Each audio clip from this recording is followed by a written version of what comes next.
su amor y lealtad. En el diario estudio de nuestra lección y la palabra viva de Jesús. Sí, diariamente estudiaré mi lección con fidelidad. Qué bendición, amables televidentes y radioyentes, el que nuevamente estemos aquí para acompañarles en este día tan hermoso que Dios nos da.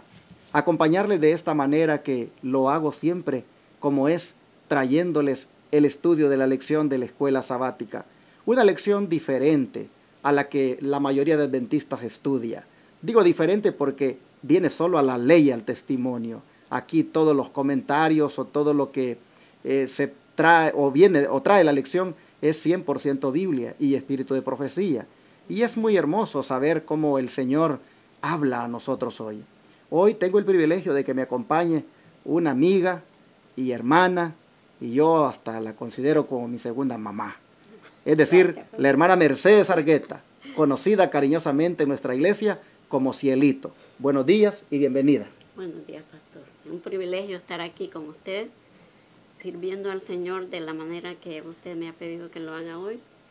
Y espero que el Señor nos dé entendimiento, sabiduría para podernos dirigir a la audiencia, que es mucha, pastor. Amén, así es, en Cielito. Muchas partes del mundo. Y estoy contenta porque tenemos noticias de que en muchas partes, ¿verdad? Exactamente. Aceptan el mensaje verdadero del Señor. Así es. Y le agradezco por haberme invitado y espero que el Señor me ayude. Amén, amén. No, yo estoy contento también, Cielito, que usted haya aceptado la invitación. Así que, ¿qué le parece si hace la oración ya para empezar? Amén. Bendito Dios y Padre nuestro que estás en los cielos, santificado y glorificado sea tu nombre. Amén. Señor, en esta hora te damos gracias, Padre, por la vida, por las bendiciones que hemos recibido de ti cada día, Señor. Así es. Especialmente, Padre, porque tu palabra es clara, donde nos enseña cómo conducirnos, Señor. Te pedimos, Padre, que así ayudes a toda la audiencia para que todos podamos ser alimentados con tu palabra y que pongamos en práctica, Señor, todo lo que estudiamos. Amén. Bendícenos, Padre, bendice a toda la audiencia, que todos seamos bendecidos, Señor. Así es. Porque todo te lo pedimos en el nombre de Jesús. Amén. Amén. Amén. Amables televidentes, en el contexto de planificando una familia victoriosa, nosotros vamos a encontrar cómo Dios prohíbe los matrimonios de creyentes con incrédulos, porque los resultados son desastrosos. ¿No es cierto, Cielito? Así es. ¿Qué dice la Escritura al respecto? Dice, vamos a leer aquí en Jueces 3, del 5 al 8, y dice, fue un problema muy grande, ¿verdad?, para los hijos, para los israelitas. Sí. Dice, así los hijos de Israel habitaban entre los cananeos, heteos, amorreos, fereceos, heveos y jeuseos. Y tomaron de sus hijas por esposa y dieron sus hijas a los hijos de ellos y sirvieron a sus dioses. Hicieron pues los hijos de Israel lo malo ante los ojos de Jehová y olvidaron a Jehová su Dios y sirvieron a los Baales y a las imágenes de Acera.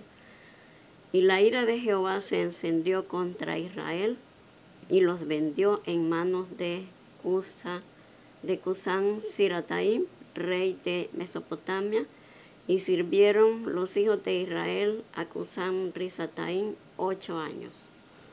Es tremendo estar contra la voluntad de Dios, Sí. pastor, porque imagínense, estos israelitas sirvieron a los dioses enemigos del Señor, pero el Señor los entregó en manos del mismo enemigo. Sí, del rey exactamente. enemigo, porque el Señor no tolera pues que nosotros tengamos otros dioses, porque Él es el único Dios a quien debemos adorar.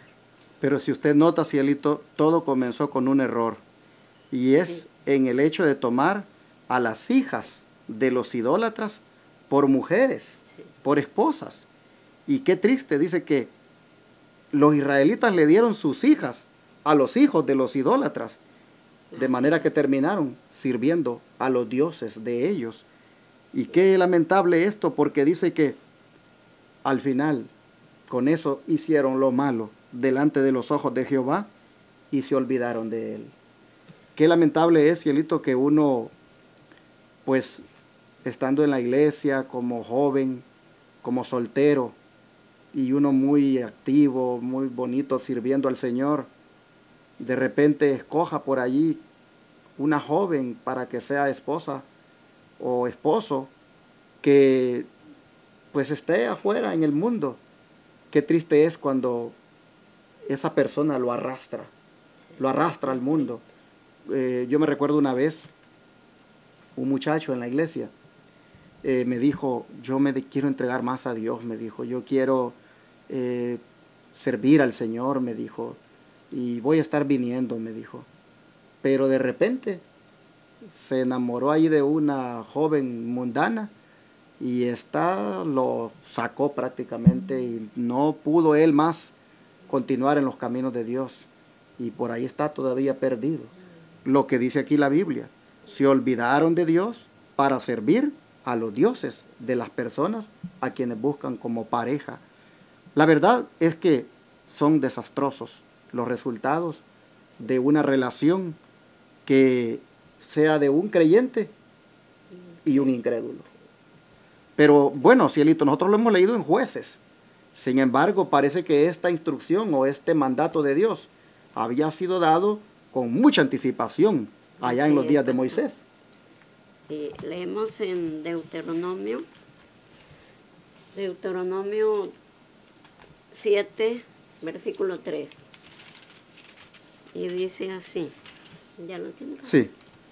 Dice, y no emparenterás con ellos, no darás tu hija a su hijo, ni tomarás a su hija para tu hijo.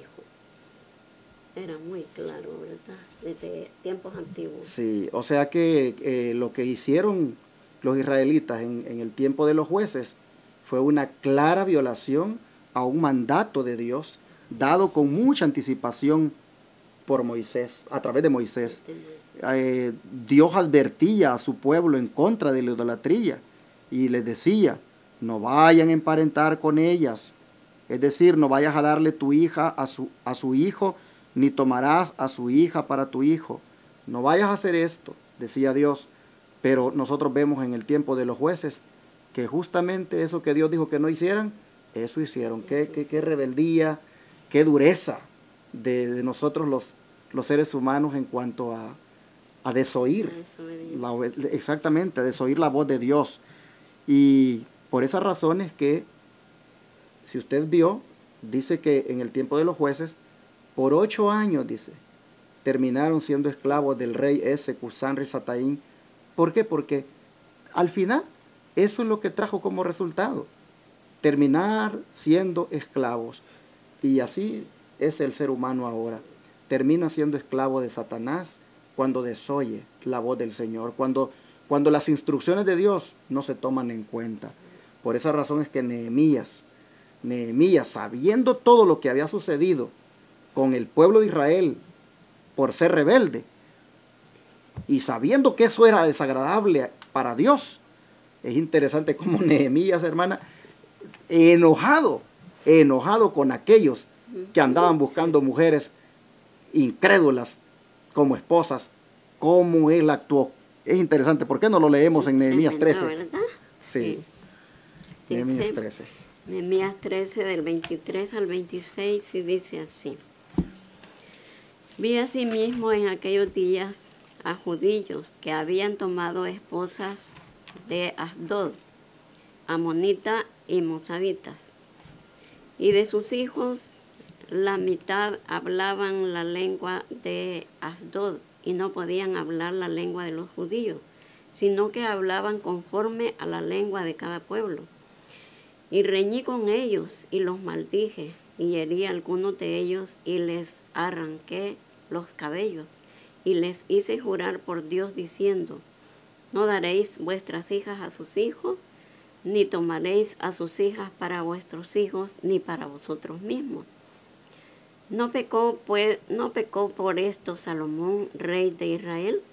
Bien que en muchas naciones no hubo rey como él, que era amado de su Dios, Dios lo había puesto por rey sobre todo Israel, y aún en él hicieron pecar, y aún a él hicieron pecar las esposas extranjeras.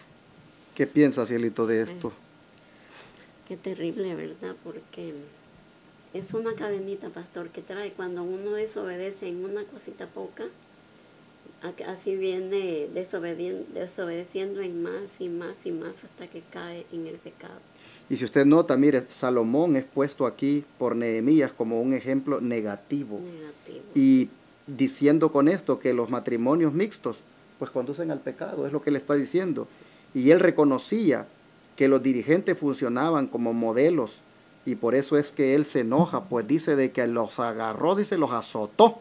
Sí. Los azotó, dice, y hasta les arrancó los cabellos, los mandó a rapar, para que todos aquellos que anduvieran con la cabeza pelada ahí pudieran saber de que por desobedientes Nehemías les había rapado la cabeza, porque andaban con esa práctica de andarle dando sus hijas a los incrédulos, o ellos mismos tenían mujeres incrédulas, y era una idolatría tremenda. Ya me imagino yo allí en ese tiempo cuando Nehemías estaba, hermana, cómo andaban algunos líderes de la iglesia con la cabeza rapada, y todo el mundo del pueblo sabiendo de que andaba rapado, porque Nehemías lo había puesto como evidencia de que era un idólatra, y los azotó y los castigó, y dijo, ¿cómo es posible? Dijo Nehemías, que ustedes hagan esto, cuando Salomón, siendo uno de los mejores reyes, hizo lo mismo.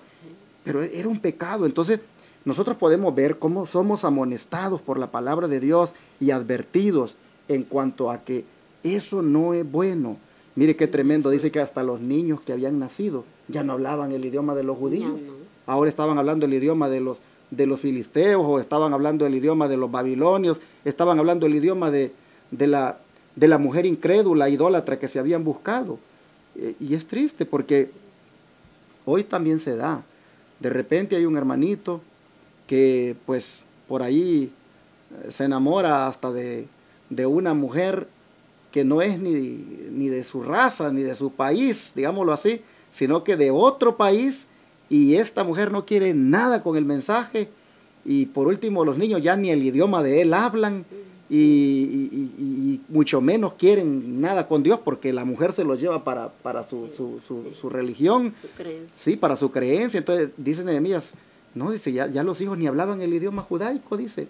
Entonces nosotros podemos ver que realmente el unirse en yugo desigual, el buscarse una pareja que no sea creyente, que no sea de la misma fe, va a traer como resultado un desastre para la persona. Y si queremos planificar una familia victoriosa, pues tenemos que tomar en cuenta a la hora de elegir a alguien como esposo o como esposa, que sea de la misma fe, que sea bueno, hasta la cultura ayuda también, hasta que sea de la misma cultura, para que pues pueda funcionar. Aquí nosotros podemos ver, hermanos, que Dios fue bien sabio al decirle al pueblo, al advertirle, no hagan eso, y pues vemos los resultados que sucedieron al desobedecer. Bueno, el don de profecía, Cielito, tiene aquí pues para nosotros instrucción adicional de lo que hemos leído en cuanto a esto que no se tiene que hacer. ¿Qué le parece si usted nos comparte aquí algo de lo que está escrito en el don de profecía? Sí, mire, aquí dice una porcioncita muy bonita, dice, nunca se case con un incrédulo. Dice en nuestra elevada vocación, página 259. Los hermanitos que tienen estos libros, léanlos, para que vean ustedes cómo el Señor y el Espíritu de Profecía nos amonesta de que elijamos por voluntad de Dios con quién nos vamos a juntar. Exactamente. Así es. Pero mire que bien, como dice usted, bien directa la partecita esa, nunca se case con un incrédulo. Sí. Así que qué bonito sería que los jóvenes que no se han casado entendieran esto. Nunca te cases con un incrédulo. Si Dios lo ha dicho, que no lo hagas, no lo hagas porque te va a ir mal. No la vas a pasar bien. ¿Cree usted que puede haber alguna excepción, pastor? Bueno, en la misericordia de Dios se puede dar, pero siempre va a haber algo que puede experimentar de lucha o de obstáculo. Sí. Pero cuando tenemos la luz, cuando ya tenemos pues la orientación, pues lo primero que debería de hacer la muchacha o el muchacho es ver que ese incrédulo, que pues como dice usted, hay excepciones, pues venga y crea en su Dios.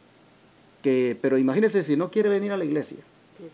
no le interesa que ella o él vaya a la iglesia, pues ya casados van a venir los conflictos. Así es. Porque le va a decir tú y a tu iglesia que solo para ahí te vas los sábados y no estás con nosotros. Van a haber problemas. Es un conflicto. Exacto, entonces por eso dicen nunca se case con un incrédulo, a menos que éste venga y termine creyendo en lo que usted cree y se convierta al Señor, y entonces ya convertido usted se case. Pero si no cree en Dios, si no busca a Dios, entonces pierde su tiempo. Yo me recuerdo una vez, hablando con mi hija, yo le dije, mira, si ese muchacho con quien tú andas no viene a la iglesia y no busca de Dios, le digo, está yendo contra la palabra. Y si un día decides casarte con él, vas a ir contra la voluntad de Dios. Y cuando ya conoce uno el camino y ya está advertido, pues los resultados son nefastos. Tú tienes que buscar de que ese muchacho crea en el Dios que tú crees, adore a Dios en el día en que tú lo adoras, conozca por qué tú eres seguidora de este Dios todopoderoso al cual servimos, y que Él también busque los caminos que tú buscas. Y estando en esos caminos, entonces, pues por ahí el Espíritu de Dios va a hacer la obra y su corazón, Él va a entregarlo a Jesús. Pero si no lo haces y luego terminas ahí casándote con Él, cuando tienes la luz, eso es jugar con fuego. Así que pueden haber excepciones, pero cuando tenemos el conocimiento, es bien difícil meterse, como dicen, a esa camisa de 11 varas. Quiero contarle mi testimonio, pastor. A ver, porque diga, Celita. Yo me casé con mi esposo recién bautizada en la iglesia adventista. Ok. Él no era adventista. Ajá. Yo le di el mensaje, pero yo no tenía este conocimiento, pastor. Exacto. Ahora yo a veces dudo, digo yo, Señor, ¿por qué lo hice? Cuando estudio estas lecciones ahora me pongo a pensar, pero el Señor es misericordioso, Sí, pastor, exacto. y me dio la oportunidad de poderle dar el mensaje, y doy gloria a Dios porque Él Abrazó el está mensaje. creyendo. Amén, amén. Pero eso no quiere decir que siempre lo puede hacer uno, ¿verdad? Porque cuando uno ya tiene el conocimiento, pastor, ya no lo debe Sí, hacer. no, y en ese caso Yo no lo hay que tengo. mejor traerlo primero a que entre al camino Sí. de Dios. En su caso, como dice usted no tenía la luz y Dios en su misericordia, pues la bendijo, la ayudó, bendijo, porque sí. ahora tiene, gracias al Señor, un líder de la iglesia. Hoy su esposo es un líder, es un anciano, es una persona importante en el pueblo de Dios. Entonces, gloria a Dios por eso, porque en su misericordia, el Señor, a pesar de que usted no tenía la luz, pues pasó por alto, digámoslo así, su decisión, y allí intervino, trayendo el corazón de su esposo a Cristo. Pero no debe ser esa la norma o la regla a seguir siempre, No. porque cuando se tiene la luz no va a funcionar. No. Bien, ¿qué dice entonces aquí el don de profecía a continuación? Dice, el Señor en su palabra instruyó claramente a su pueblo de no unirse con aquellos que no tienen su amor y temor delante de sí. Tales compañeros rara vez se satisfarán con el amor y respeto que son solamente suyos. Procurarán constantemente obtener de la esposa o esposo temerosos de Dios algún favor que implique un desprecio hacia los requerimientos divinos. Tremendo. Es muy terrible, ¿verdad? Arriesgarse a casarse con alguien que no es de nuestra misma creencia, porque allí vienen las consecuencias y nos pueden traer grandes problemas. Así es. Y bueno, ya se ha visto casos de hombres o mujeres Sí. que sufren lo que decía anteriormente, de que pues están en la iglesia y no pueden estar felices allí porque tienen que irse porque si no va a haber problemas en la casa, Sí. por tardarse. Pues uno puede mirar esos espejos, ¿verdad? En los cuales uno puede verse y decir, eso es muy peligroso. Entonces, dice, procurarán constantemente, dice, obtener de la esposa o del esposo temerosos de Dios algún favor que implique un desprecio hacia los requerimientos divinos. Ah, qué triste es cuando le dice ella a él o él a ella, pues si nos querés, vente con nosotros hoy, sábado en la mañana, ve con nosotros al mall porque vamos a ir nosotros con los niños, o vámonos a un lugar determinado, y entonces ella o él, qué difícil, la verdad, no quisiera estar en esos zapatos porque eso debe ser muy, muy triste. ¿Y qué sigue diciendo? Dice, me quedé... Para un hombre piadoso. Para un hombre piadoso.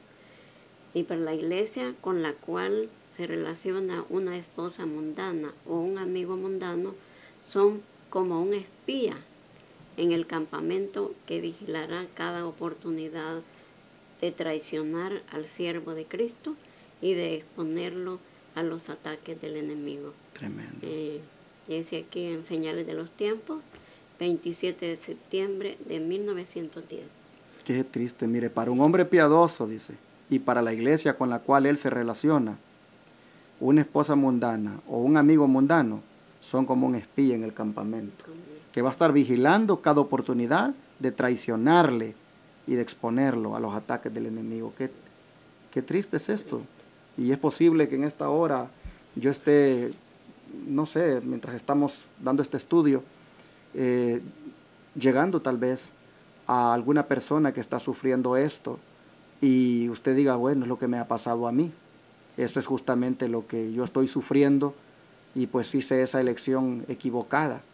Y bueno, lo que toca allí entonces es pues pedirle al Señor mucha paciencia, mucha sabiduría y ser fiel a Dios antes que a los hombres y buscar siempre agradar a Dios. Bueno, ¿qué deben considerar con oración, cielito, los cristianos al buscar un cónyuge? Si ya sabemos que pues esas cualidades que tienen los incrédulos nos van a afectar, ¿qué debemos considerar entonces en oración a la hora de buscar un esposo o esposa? Vamos a ver 2 de Corintios 6, 14 al 18. 2 de Corintios 6, 14 al 18, dice así. Okay. No os unáis en yugo desigual con los incrédulos, porque ¿qué compañerismo tiene la justicia con la injusticia? ¿Y qué comunión la luz con las tinieblas? ¿Y qué concordia Cristo con Belial? ¿O qué parte el creyente con el incrédulo? ¿Y qué concierto tiene el templo de Dios con los ídolos? Porque vosotros sois el templo del Dios viviente, como Dios dijo, habitaré y andaré entre ellos, y seré su Dios, y ellos serán mi pueblo. Por lo cual salid de en medio de ellos, y apartaos, dice el Señor, y no toquéis lo inmundo, y yo los recibiré. Y seré padre a vosotros, me seréis hijos e hijas, dice el Señor Todopoderoso. Amén. Aquí está bien claro, ¿verdad? Está muy clarito, pastor. Que en oración debemos considerar de que unirnos, dice, en yugo desigual con el incrédulo, eso no es aprobado por Dios, porque no hay, dice, compañerismo entre la justicia con la injusticia o entre la luz y las tinieblas, ni mucho menos Cristo con Satanás.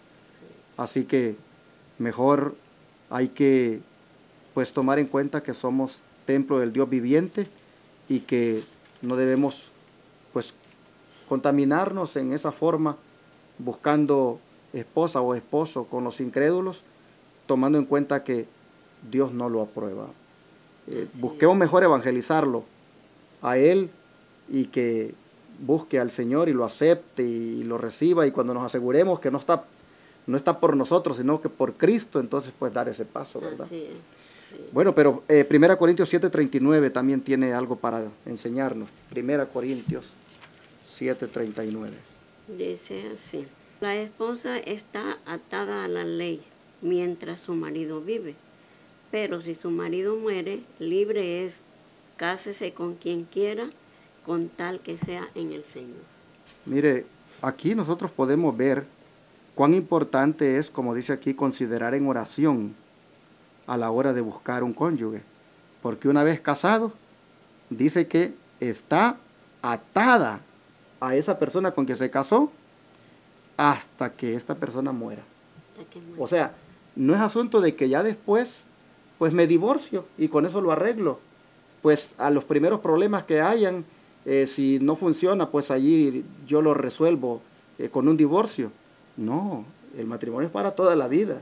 Solo la muerte lo puede separar. Sí. Aquí está el texto bien claro. Sí. La mujer casada, dice, está ligada a su marido por la ley. Sí. ¿Cuál ley? La ley del matrimonio. Mientras que él vive, dice.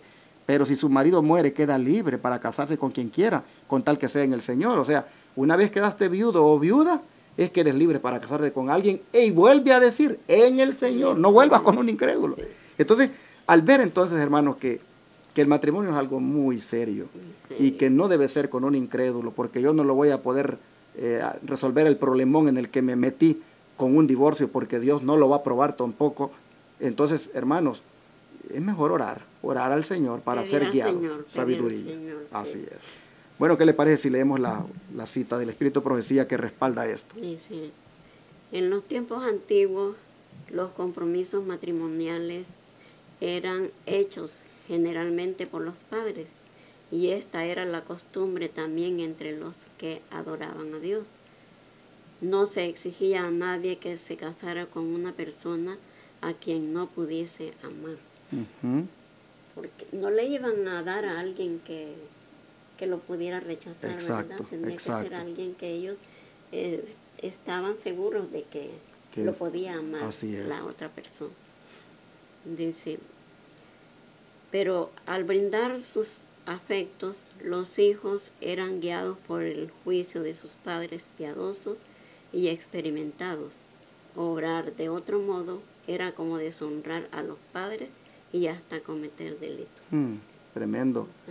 Cómo los padres tenían mucho que ver en la elección de la pareja, y nosotros hemos visto que pues en el caso de Sansón, ayer nosotros mirábamos que él no quiso obedecer a sus padres en eso, pero era responsabilidad, dice, de los padres participar en eso del matrimonio, prácticamente pues aconsejando y pues diciendo, mira, es con alguien que adore a Dios.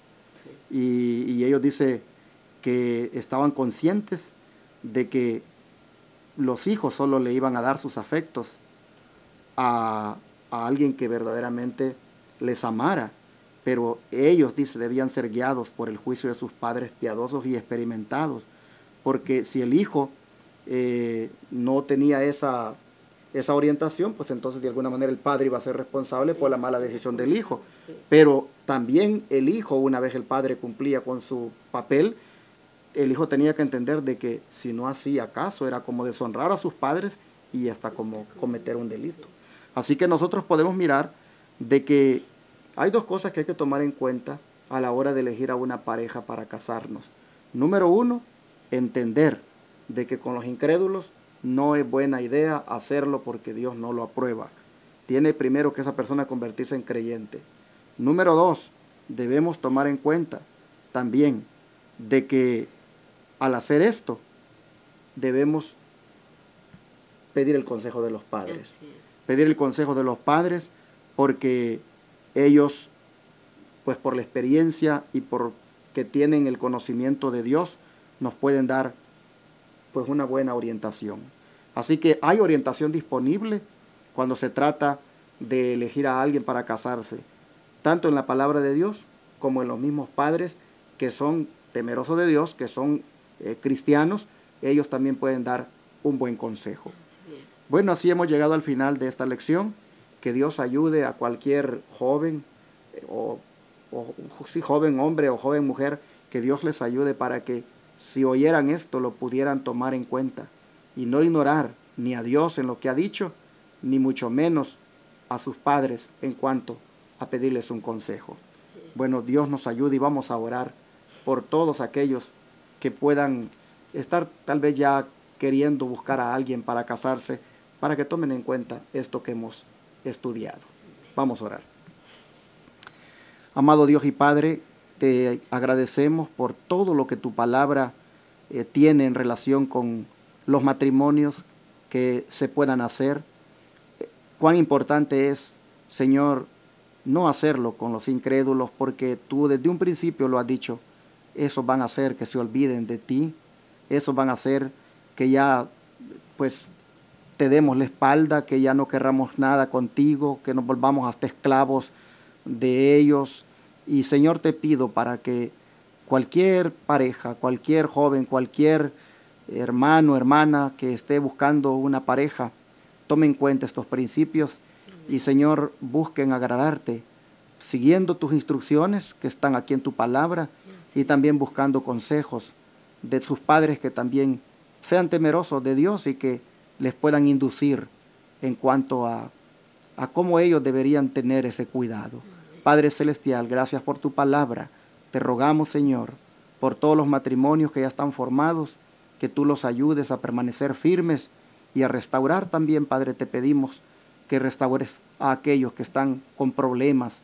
Y así, Señor, encomendamos a todos los que están por casarse y a los casados en tus santas manos. Te lo pedimos en el nombre de Jesús. Amén.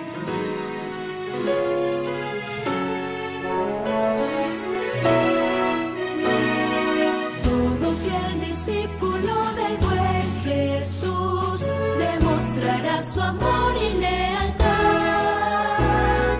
en el diario estudio de nuestra lección y la palabra viva de Jesús. Sí, diariamente estudiaré mi lección.